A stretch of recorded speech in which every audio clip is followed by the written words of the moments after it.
మెదక్ జిల్లా నర్సాపూర్ నియోజకవర్గంలో నర్సాపూర్ ప్రధాన కూడలి వద్ద టీఆర్ఎస్ పార్టీ కార్యకర్తలు ఎమ్మెల్యే సునీత లక్ష్మారెడ్డి ఆధ్వర్యంలో ధర్నా నిర్వహించిన అనంతరం ప్రధాని మోడీ దిశబొమ్మ దానం చేయడం జరిగింది. ఈ సందర్భంగా ఎమ్మెల్యే మాట్లాడుతూ తెలంగాణ బతుకమ్మను దేశ విదేశాల్లో ప్రఖ్యాతి పొందేలా చేసిన కవితమ్మను ఈడీ అరెస్ట్ చేయడం దుర్మార్గమైన పని అని, ఎన్నికల ముందు మోడీ రావడం తర్వాత ఈడీ కవితను అరెస్ట్ చేయడం కేవలం ఎన్నికల్లో లబ్ధి పొందడం కోసమేనని తెలపడం జరిగింది. ఇలాంటి దుర్మార్గమైన చర్యను బీజేపీ మానుకోవాలని ఈ సందర్భంగా వారు తెలియజేశారు.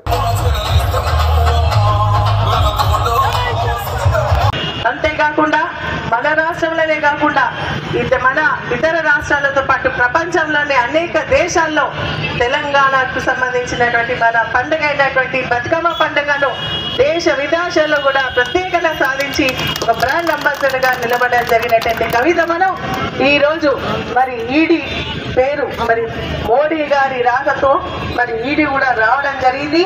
వచ్చి ఈరోజు మన కవిత గారిని అరెస్ట్ చేయడం జరిగింది. దీన్ని మనం తీవ్రంగా ఖండిస్తూ ఉన్నాం.